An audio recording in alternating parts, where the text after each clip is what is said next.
صابروا ورابطوا واتقوا الله لعلكم تفلحون. وقال تعالى: ولنبلونكم بشيء من الخوف والجوع ونقص من الأموال والأنفس والثمرات وبشر الصابرين. وقال تعالى: إنما يوفى الصابرون أجرهم بغير حساب. وقال تعالى: ولمن صبر وغفر إن ذلك لمن عزم الأمور. وقال تعالى: يا أيها الذين آمنوا استعينوا بالصبر والصلاة إن الله مع الصابرين. وقال تعالى: ولنبلونكم حتى نعلم المجاهدين منكم والصابرين. والآيات في الأمر بالصبر وبيان فضله كثيرة معروفة. ابھی تک توبہ اور رجوع اللہ کے عنوان سے قرآن پاک کی کئی آیات اور نبی اکرم صلی اللہ علیہ وسلم کی کئی احادیث آپ کے سامنے پیش کی گئی اور آپ نے احادیث کو سنا. توبہ کے بیان کے بعد تیسرا جو عنوان اس کتاب کے اندر صاحب کتاب نے نقل کیا ہے وہ ہے صبر کا بیان. باب الصبر.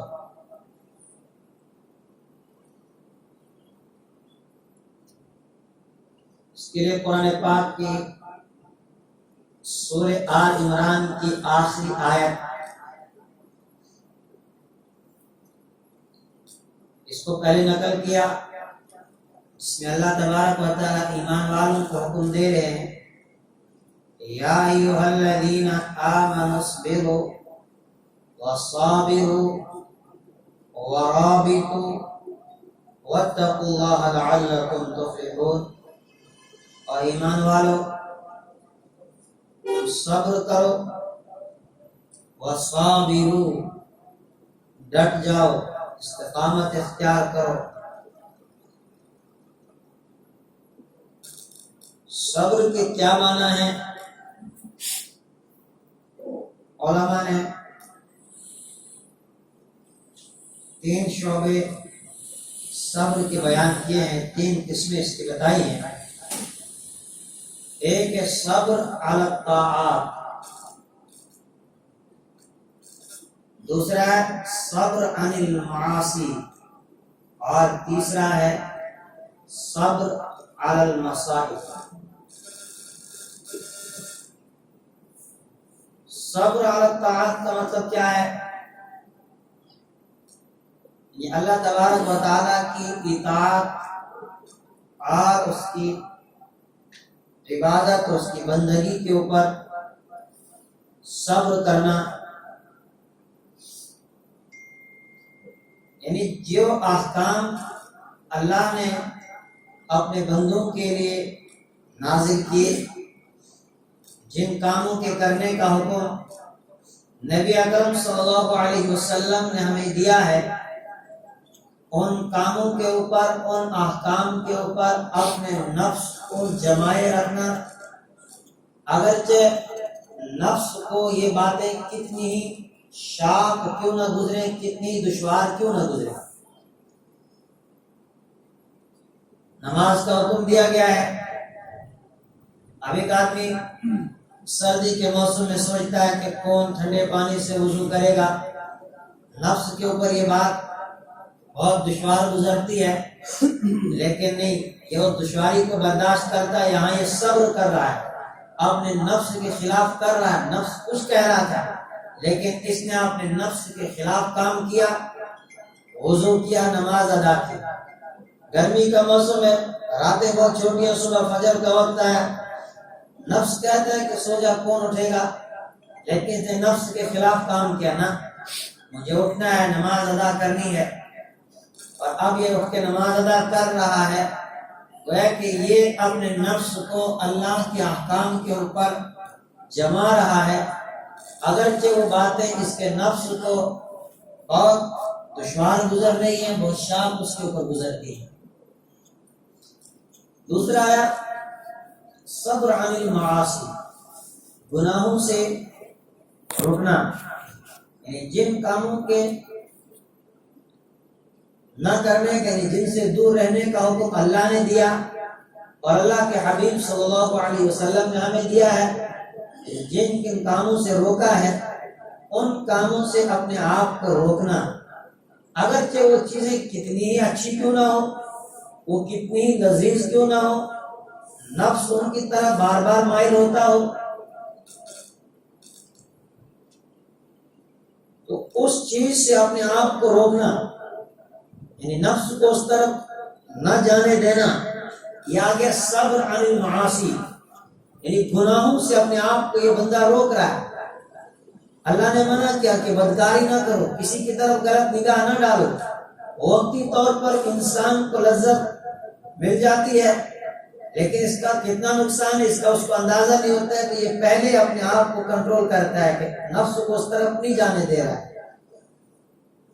دل کر رہا ہے کہ حرام کا پیسہ مل رہا ہے، اسے سوچے کہ لے لوں، مزہ آئے گا، چند دن عیش و آرام کی گزاروں گا، لیکن نفس بھی اس طرف جا رہا ہے، لذیذ انسان کو لگ رہا ہے، لیکن اب یہ اپنے آپ کو یہاں پر روک رہا ہے نا، کہ اللہ نے روکا ہے، اللہ کے نبی صلی اللہ علیہ وسلم نے ہمیں اس چیز سے منع کیا ہے، اس لیے میں اپنے آپ کو اس طرف نہیں جانے دوں۔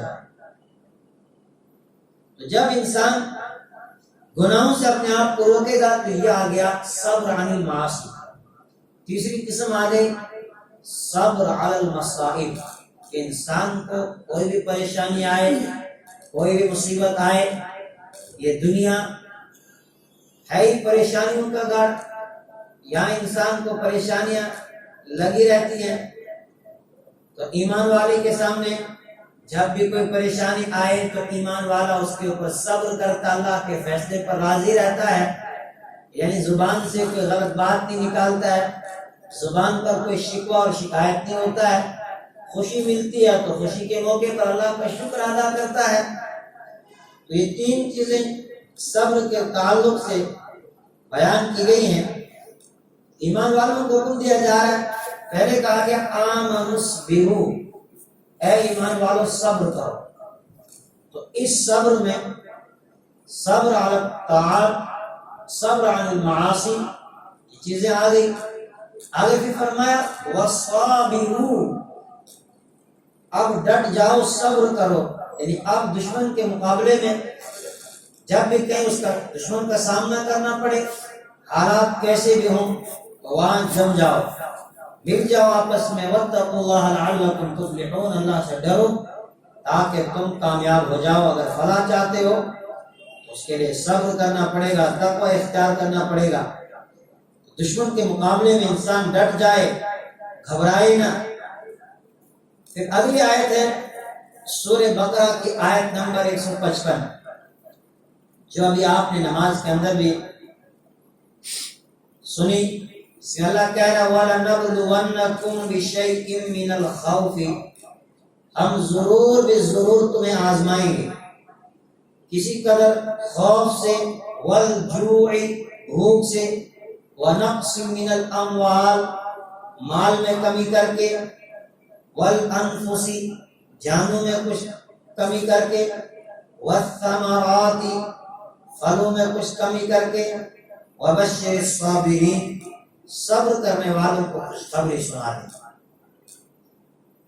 ایمان والے کو کہا گیا کہ یہ ہو ہی نہیں سکتے کہ ایک ایمان والا پھر اس پر آزمائش نہ آئی، اس کو جانچا نہ جائے، اس کو پرکھا نہ جائے۔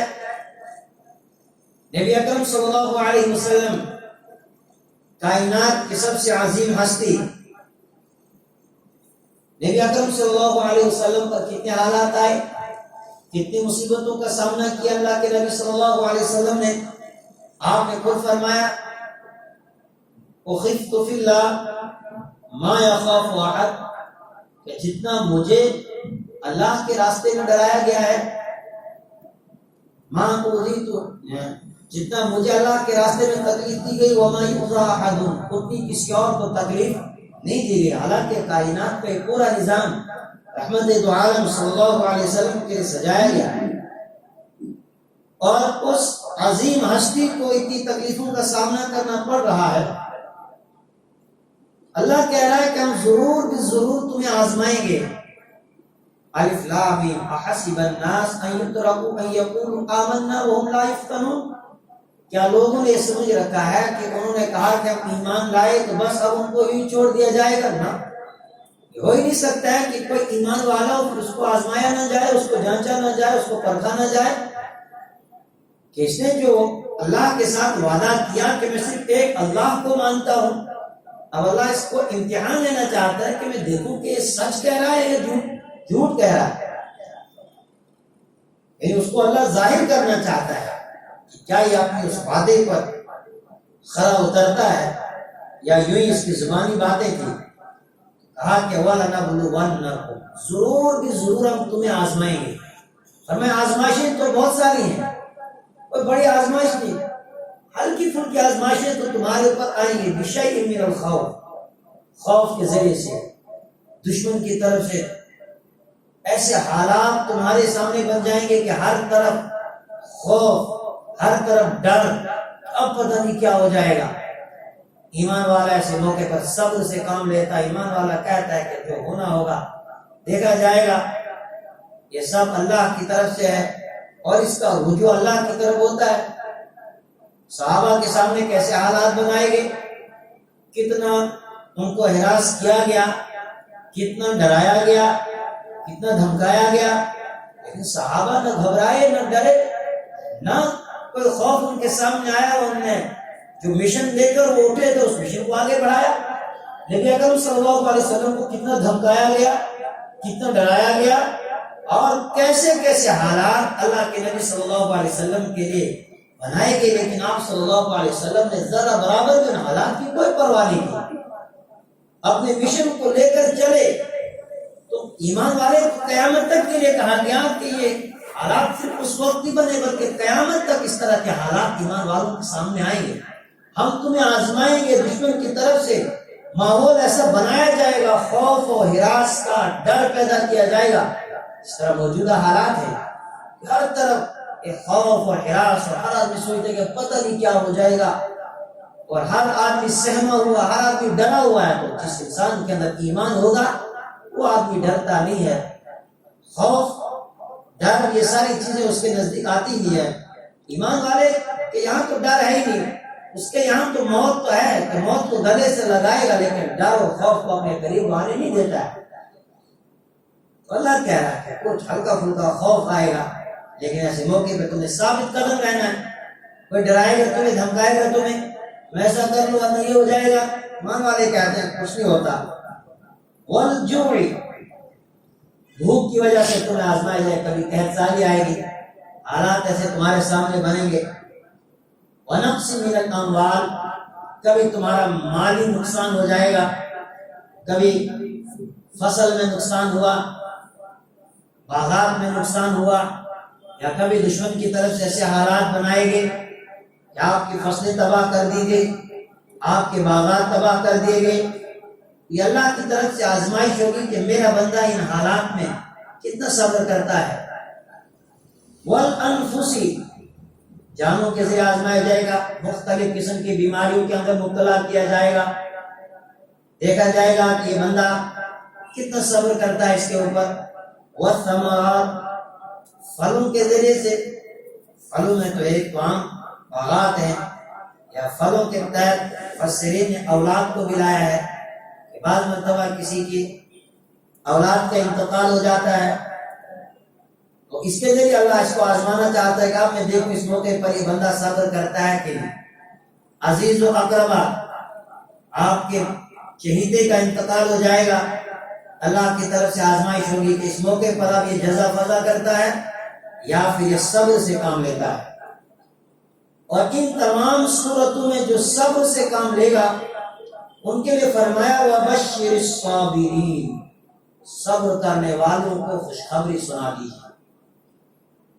جس نے ہر حال میں صبر کیا ہے، اس آیت کے تحت مفسرین نے یہ بھی لکھا کہ اللہ تبارک و تعالیٰ نے ایک بندے کے لیے ایک مقام رکھا ہے کہ اس بندے اس مقام تک پہنچنا ہے، لیکن اس بندے کے اعمال اتنے نہیں کہ اس کی نمازیں اس درجے کی نہیں ہو پائی، اس کا صدقہ، اس کا خیرات اس درجے کا تھا نہیں کہ وہ اس مقام کو پہنچ جائے۔